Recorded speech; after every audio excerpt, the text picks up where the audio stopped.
வணக்கம். நாங்கள் பார்த்தீங்கன்னா சென்னைக்கு போயிருந்தபோது கொளத்தூர் போயிட்டு வந்தோம். கொளத்தூரில் பார்த்தீங்கன்னா ஒரே ஃபுல்லாக அந்த தெரு ஃபுல்லாக மீன் கடைங்க தான். அதே போல் பறவைகள் அதிகமாக பேர்ட்ஸும் விற்கிறாங்க.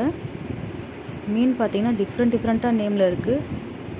ஒரு பெரிய மீன் தொட்டிக்குள்ளே எல்லா வகை பெரிய மீன்களும் இருக்குது. அதோட பேர்லாம் அந்தளவுக்கு தெரியல. எல்லாமே கலர் ஃபிஷ்ஷாகவும் இருக்குது. பெரிய பெரிய மீன்களும் இருக்குது, குட்டி குட்டி மீன்களும் இருக்குது. மீன் வளர்க்குறவங்களுக்கு ரொம்ப யூஸ்ஃபுல்லாக இருக்கும் இந்த வீடியோ. கொளத்தூர் போனாலே அழகாக நமக்கு என்ன மீன் வேணுமோ வாங்கி சின்ன சின்ன பாட்லேயும் வாங்கி வளர்க்குற மாதிரி இருக்குது. அதுபோல் கவரில் கட்டியும் வளர்க்குறாங்க. ரொம்ப சூப்பராக இருக்குங்க. கொளத்தூர் போனீங்கன்னா ஃபிஷ் லவர்ஸ் இந்த மீன்லாம் வாங்கி நீங்கள் வளர்க்கலாம்.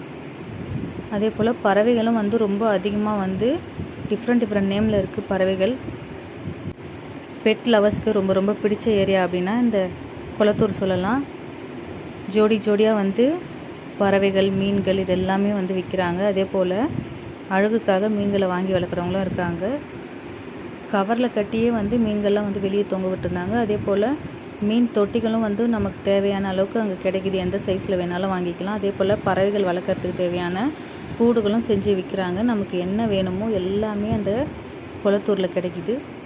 ரொம்ப சூப்பராக இருந்ததுங்க. நாங்கள் ஒரு கடைக்கு போனோம். அந்த இடத்துல பார்த்திங்கன்னா புறாக்கள், பறவைகள், அதே போல் முயல்கள் கூட அதிகமாக அங்கே இருந்துச்சு. முயல் ஜோடி எவ்வளோன்னு கேட்டோம். 800 ரூபான்னு சொன்னாங்க. முயல் வளர்க்கணுன்னு ரொம்ப நாளாக ஆசை. நாய்க்குட்டி, பூனைக்குட்டி எல்லாமே இருக்குது அங்கே. ரொம்ப சூப்பராக இருந்ததுங்க கொளத்தூர். கண்டிப்பாக கொளத்தூர் போனீங்கன்னா நமக்கு பிடிச்ச மீன்களை வாங்கி வளர்க்கலாம். அதே போல் பறவைகள் எது வேணால் வாங்கி வளர்க்கலாம். ரொம்ப சூப்பராக இருந்தது.